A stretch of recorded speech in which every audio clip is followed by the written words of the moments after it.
Boss Ravindra Jadeja కొత్త షరతు పెట్టాడు. Rajasthan Royals Chennai super Kings కి టెన్షన్ పెంచాడు. కోట్ల డీల్ని ఇరకాటంలో పెట్టేశాడు.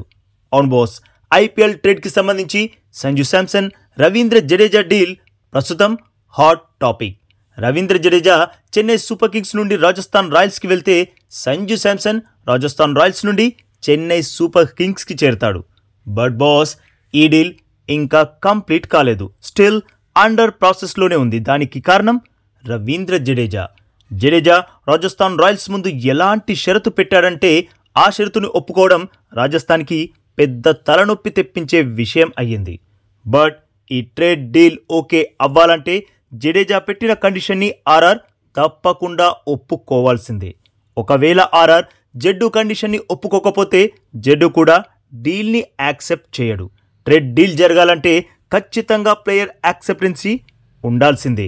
అది లేకపోతే డీల్ జరగదు. మరి ఆర్ఆర్ ముందు జడ్డు ఎలాంటి షరతు పెట్టాడు, ఎందుకు ఆ షరతు ఆర్ఆర్ని ఇరకాటంలో పెట్టిందో ఇప్పుడు చూసేద్దాం. యాక్చువల్గా రవీంద్ర జడేజా తను చెన్నై టీం నుండి రాజస్థాన్లోకి రావాలంటే తనని ఆర్ఆర్కి కెప్టెన్ చెయ్యాల్సిందే అన్న షరతు పెట్టాడు. నేను చెన్నైని వీడి రాజస్థాన్ టీంలోకి రావడానికి రెడీ, బట్ నన్ను రాజస్థాన్ టీంకి కెప్టెన్ చేస్తానంటేనే అని చెప్పాడని లేటెస్ట్ రిపోర్ట్స్ చెబుతున్నాయి. ఇక జడేజా షరతును అంగీకరించడానికి ఆర్ఆర్కున్న ప్రాబ్లం ఏంటంటే ఆల్రెడీ రాజస్థాన్ టీంలో కెప్టెన్సీ ఆప్షన్స్ చాలానే ఉన్నాయి. అందుకే ఆ టీం కెప్టెన్ సంజుని ట్రేడ్ డీల్ ద్వారా పంపినా ఎలాంటి ఇబ్బంది ఉండదని ఫిక్స్ అయ్యాకే ఈ డీల్ని ముందుకు తెచ్చారు. కానీ ఇప్పుడు జడ్డు ఇలాంటి షరతు పెట్టేశాడు.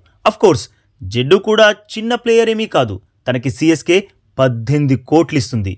సో తన పర్మిషన్ లేకుండా డీల్ కుదరడం అసాధ్యం. ప్లేయర్స్ పరస్పర అంగీకారంతోనే ట్రేడ్ డీల్ జరగాలి, లేదంటే అది రూల్స్కు విరుద్ధం అవుతుంది. ఆర్ఆర్ జడ్డుని కెప్టెన్ని చేయలేమని చెబితే సిఎస్కే ఎంత గింజుకున్నా జడ్డు ఆర్ఆర్లోకి వెళ్ళాడు. జడేజా షరతు ఆర్ఆర్ అంగీకరిస్తేనే ట్రేడ్ డీల్ జరుగుతుంది, లేదంటే లేదు. ఇలా రవీంద్ర జడేజా ఇటు రాజస్థాన్ని అటు చెన్నైని ఇరికించేశాడు. రాజస్థాన్ దగ్గర ఆల్రెడీ ఒకరు ఇద్దరు కాదు 3 కెప్టెన్ మెటీరియల్స్ సిద్ధంగా ఉన్నారు. అందులో రియాన్ పరాగ్ ఉన్నాడు, యశస్వి జైస్వాల్ ఉన్నాడు, ఇంకా ధ్రువ్ జురేల్ కూడా ఉన్నాడు. అయితే జడేజాకి వీరందరికీ మించిన ఎక్స్పీరియన్స్ ఉంది. బట్ సిఎస్కేకి కెప్టెన్గా చేసిన జడ్డు అట్టర్ ఫ్లాప్ అయ్యాడు. అందుకే ఆర్ఆర్ జడేజా పెట్టిన కండిషన్కి ఏం చెయ్యాలో అర్థం కాక తల పట్టేసుకుంటుంది. దీంతో 18 కోట్ల డీల్ ఇరకాటంలో పడిపోయింది. ట్రేడ్ డీల్కి సంబంధించిన పేపర్ వర్క్స్ అంతా రెడీ అయిపోయింది. జస్ట్ జడేజా అనడమే ఆలస్యం అనుకున్న టైంలో జడేజా బ్రేక్ ట్విస్ట్ ఇచ్చేశాడు. మరి జడ్డు కండిషన్ని రాజస్థాన్ ఒప్పుకున్న టీంకి కెప్టెన్ ఇచ్చేస్తుందా, లేదంటే షరతును అంగీకరించకుండా ట్రేడ్ డీల్ని క్యాన్సల్ చేస్తుందా?